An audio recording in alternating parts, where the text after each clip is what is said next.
Hi guys, my name is Alex and I'm a sex coach, and today I'm going over the top 3 misconceptions about sex, what people think sex is or what it should be or how it is, and how that is wrong and why that is not the way you should think about sex or what sex is. And so let's get into it, shall we? Sexual misconception number 1, and this is a big one, that is that porn equals reality. You'd be surprised how many people think this is true and that learn their sexual techniques or how they should be having sex through porn. And they watch porn and then they try to imitate that in real life. They think that women all like it rough and you have to sleep with multiple people and it's all physical and all this kind of stuff that you learn from watching porn.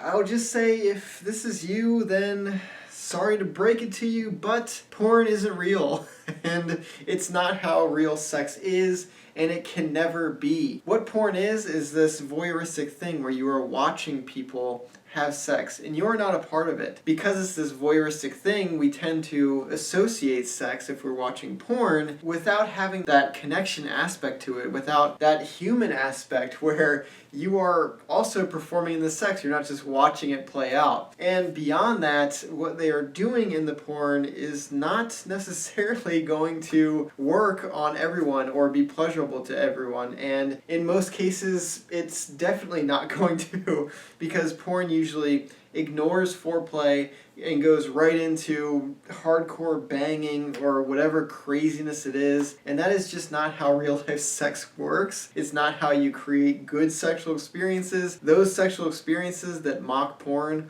are not going to be pleasurable whatsoever, and so yeah, don't learn about sex through porn. And unfortunately, a lot of us do, especially us young people that have grown up on the internet where porn is so easily accessible. It's just something that we kind of have evolved almost into accepting into our lives at such a young age. And so we learn a lot about sex through porn, and it's really not good because, bluntly, porn is not reality. And so to try to mimic porn in reality is basically a losing battle. It's never going to provide a good sexual experience for you, for your partner, for anyone really. So yeah, get rid of porn. Sexual misconception number 2 is that sex is a physical act and it's driven by physical actions. And to be good at sex, you need to be good at the physical part. You need to last long in bed. You need to have a penis of a certain size that is pleasurable to a woman. You need to be able to perform all of these different tasks, fingering, oral, penetration. You have to be able to do those all exactly correctly and perfectly in order to provide good sexual experiences to your partner. And I am here to say that that is absolutely not true. Sex is not primarily physical. So I want to say here that yes, it is a physical act, and what you are doing, the stimulation, yes, it is physical, and without that, the sex wouldn't happen. But the misconception is that sexual quality is derived from this physical stimulation, and it really isn't. It's maybe 20% of it. The other 80% comes from here, in your head. It comes from the psychological stimulation, the mental stimulation that is occurring during that sexual experience. Your body can feel a lot of things, right? Pain, pleasure, and everything in between. But it is up to your brain to really perceive these things as being either painful or pleasurable or all the things in between. And so if you're not in the right headspace, if you're not horny, if you're not aroused, if you're not passionate, if you're not engrossed and immersed in that experience, then whatever is happening physically downstairs to your private parts, your brain's not going to perceive those things as being as pleasurable and as amazing as they could be had you been comfortable, immersed, engaged, and psychologically stimulated in that moment during that sexual experience. So if you're trying to be better at sex and trying to provide better sexual experiences, focus on mental stimulation, psychological stimulation, turning your partner on, arousing them, making them feel comfortable, making them feel trusting so they can be vulnerable and really lose themselves in that experience and express themselves. That will provide better sexual experiences, not focusing on on physical techniques and trying to perfect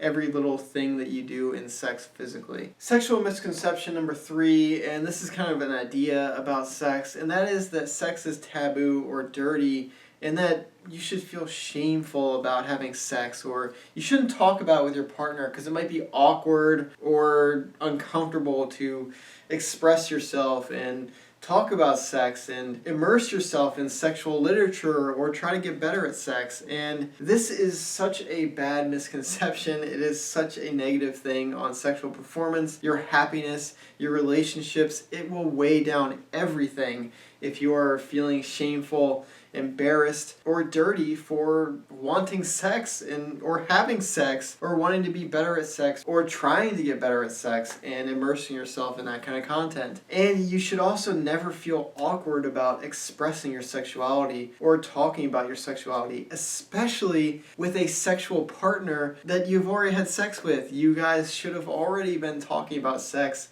and learning about each other sexually. That is going to provide such a better sexual experience than just going at it blindly and just guessing what your partner might like or dislike and just doing that and focusing on physical techniques.